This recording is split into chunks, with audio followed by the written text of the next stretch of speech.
start with the arithmetic instruction in ARM Cortex M3 processor. So before we start with the actual instructions about arithmetic and logical operations, we'll just see what are the prerequisites required for understanding the arithmetic instructions. So we have seen the different suffixes used in the instruction. We will just revise the suffixes which can be used in the instruction. Then we will start with the arithmetic instructions. So we have already seen for any of the instruction, we can use the suffix s, that is only in the arithmetic instruction, because what does S indicates? S indicates automatic updation of APSR, that is the program status register. In that we have application program status register, where we have in application program status register, we have the bits which reflects the operation of the arithmetic instruction. So for example, when we have add instruction, when we use the suffix s along with add instruction, then automatically the APSR, that is application program status register, will be updated automatically. Suppose if you are not using this, then APSR will not be updated, that it will not reflect the operation, arithmetic operation, whatever is being performed. So that suffix is yes. Now we have two instruction set, a thumb instruction set and thumb 2 instruction set. So in that is traditional thumb instruction set, that is nothing but 16-bit traditional thumb instruction set. Even though if you are not specifying the suffix s, the APSR will be automatically updated. This happens only in 16-bit traditional thumb instruction set. Whereas in thumb 2 instruction set, it is left to the choice of the user whether to use suffix s or not. So suppose if you're using suffix s in 32-bit thumb 2 instruction set, then APSR will be updated, else it will not be updated. The operation will be performed, but it will not reflect in the application program status register. That is nothing but a flag register. Okay, that is one suffix s. Next, we have learnt about the conditional execution in the instructions of Cortex M3. So what do you mean by conditional execution? For every instruction, you can use the conditions as given here, like equal to, not equal to, less than, greater than, etc. So you can have the conditional execution. Suppose if there is just the usage of B here, then it indicates branch. If I'm not using any suffix, if it is just B along with the label, it will, without any condition checking, it will branch to the labeled address here. Suppose you have mentioned a suffix EQ, that is nothing but a condition here. So it will compare whatever the previous instruction is given here, the content of the register in the previous instructions, that is the register content. Only if those two registers are equal, then only the branch will takes place. So branch if equal, it is doing some comparison here, it is checking for some condition here. So we can have two suffixes, one for conditional execution, other for updation for the flag register, that is nothing but application program status register. So this is about the suffixes which can be used in the instructions, which is helpful in especially the arithmetic instruction. Next, whatever the language we are writing here, the program we are writing with the help of the assembly language. So when we are using assembly, you all know what is assembly language, right? So it consists of the mnemonics. So now we are using unified assembly language. Why? Because the ARM processor can have 2 or 3 instruction sets, like 16-bit thumb instruction set and 32-bit thumb 2 instruction set. So whenever we are using both the instruction set, this unified assembly language actually allows for the selection or switching between 16-bit thumb instruction set and 32-bit thumb 2 instruction set. So it is whenever we are writing the program using UAL, that is Unified Assembly Language, switching between the two instruction sets will be easier for us, like ARM code and the thumb code. So what is UAL? UAL is common syntax for ARM and thumb instruction. It is a common syntax for both ARM and thumb instruction. So it can be assembled for both the ARM and thumb for any ARM processor. It need not be only Cortex M3, it can be for other processors as well. Now let us see what will be the difference of representing arithmetic instruction along with the suffixes as shown here. So let us now check for 16-bit thumb instruction set. This is just an example. Add s r0 comma #1. What is the instruction performing? Add means you are adding the content of r0 with immediate data 1 and the result will be stored in r0.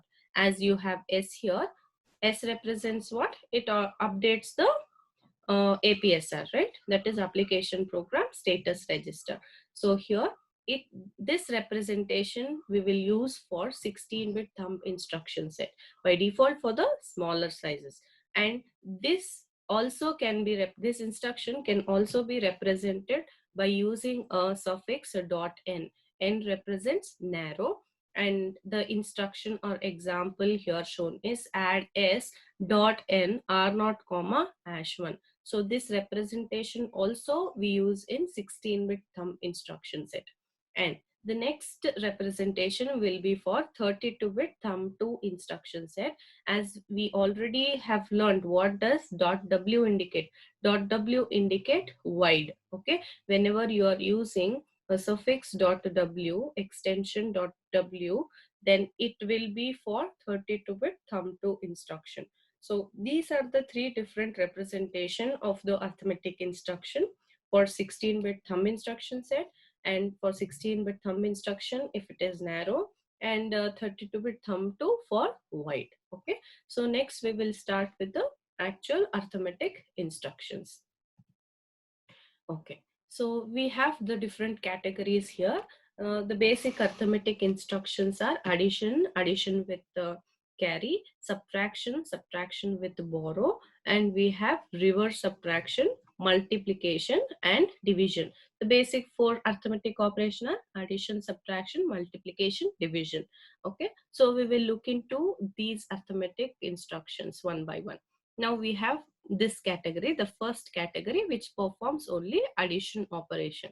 So addition operation is performed by using a mnemonic ADD. We have three different operand fields here, RD, RN, RM. So the first instruction performs addition of RN plus RM. The result, the summation of these two register contents will be stored in RD. The next instruction is the same again, add RD comma RD. See here the difference between the first instruction and second instruction is all the three operands, the registers are different here, whereas in this second instruction the same register can be used for the operand 2. Okay, so what is the operation of this instruction? RD plus RM. The content of RD will be added to RM and the result is stored in RD again. So the third instruction, add RD comma #immediate. So here you can give an immediate data with the symbol #. So what's the operation? The content of RD will be added with the immediate data. Result will be stored in RD. Next instruction, add RD comma RN comma #immediate. So here you have three fields. So the operation will be RN plus the immediate data. It will be added with the immediate data which is given in the instruction. The result will be stored in RD, destination register. So you are performing the first set of instruction, you are performing only addition operation. Next, second set of instruction, we have addition with carry. Okay, so where carry bit is reflected, where you can observe the carry, whether it is appearing or not after the operation, you can observe the carry bit in APSR, that is application program status register. So now ADC is the mnemonic for performing addition with carry. So here you have, in the first example, you have three different fields, that is operand field, where the registers are given. The operation here will be RN plus RM plus carry. The summation of these three will be performed and the result will be stored in the destination register RD. Next instruction, ADC RD, RM. So here you can observe both the operand fields, the first operand and the second operand are same. The registers are same here. So the operation here is RD plus RM. The second operand, third operand will be added along with the carry. The result will be stored in the destination register RD, which is given in this field. Okay. So the next instruction is ADC RD comma hash immediate. Now the immediate data along with the carry will be added to the destination register and the result will be stored in RD.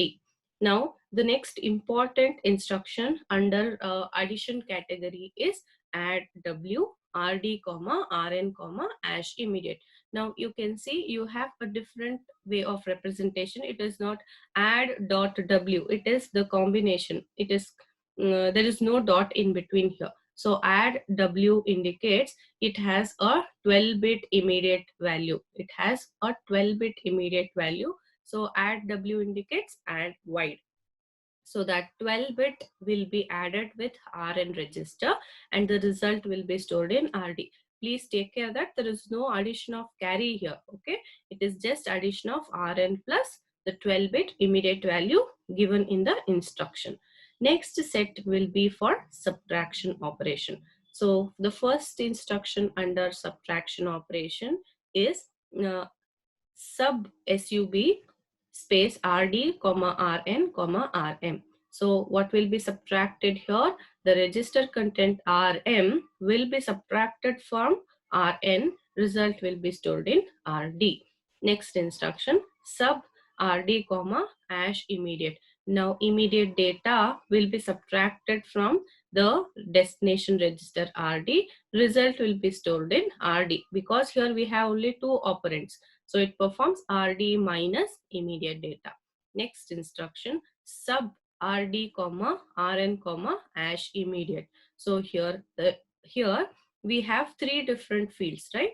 RD, RN, hash immediate. So which data will be used for performing subtraction?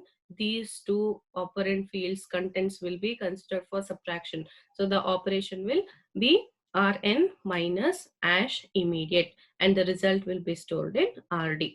Now this category of subtraction, we have these instruction.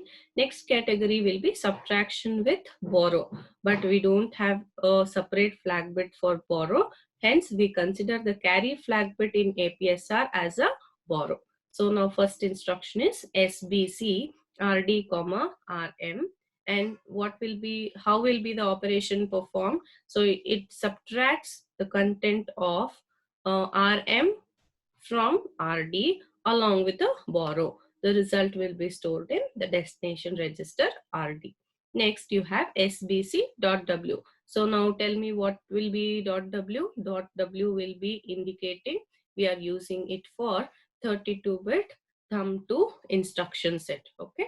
So here the operands are three different operands RD, RN, comma, hash immediate. Now operation will be the immediate data, whatever is given in operand field 3 will be subtracted from Rn along with the borrow. Result will be stored in RD. Similarly, we have next instruction SBC.W. Again, this indicates the .W indicates wide operation, which refers to 32-bit thumb 2 instruction set.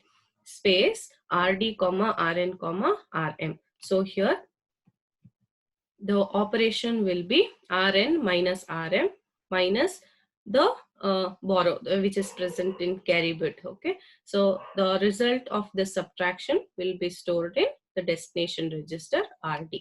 Now the next category will be reverse subtraction.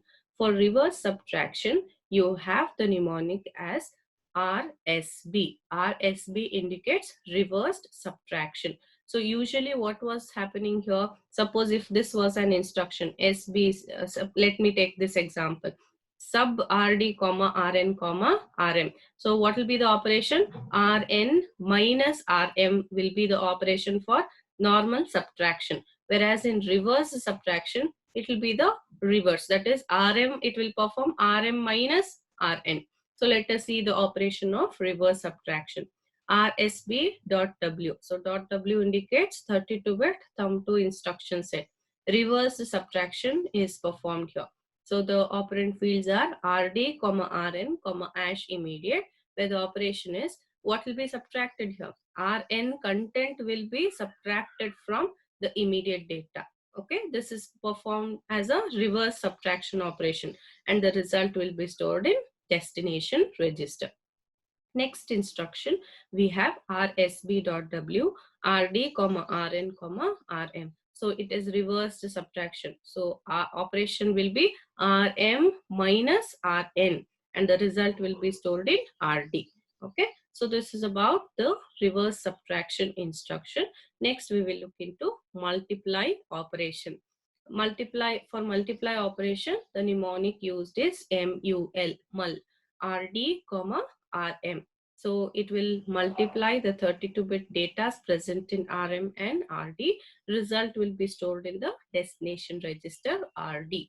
Now here we are assuming that the result is only 32-bit for this instruction. If you're using only mul, M-U-L, then we will assume that the result of 32-bit into 32-bit, the multiplication of two 32-bit data is 32-bit data itself. So we have only a single register for storing a result, that is 32-bit register.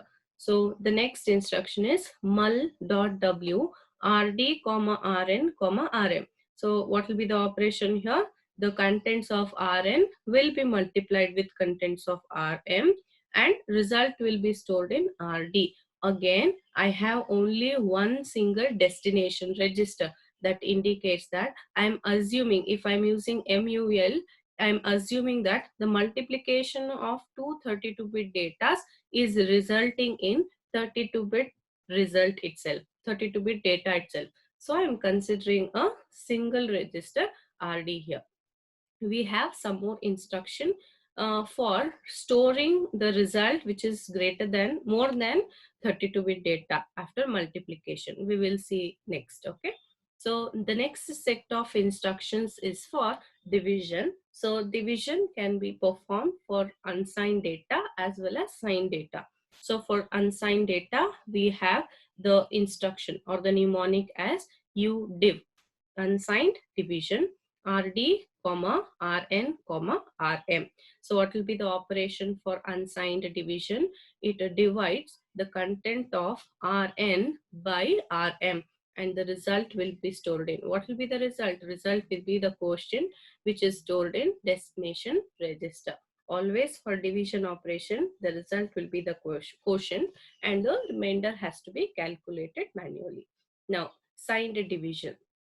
Signed division, SDiv is the mnemonic, SDiv RD, RN, RM.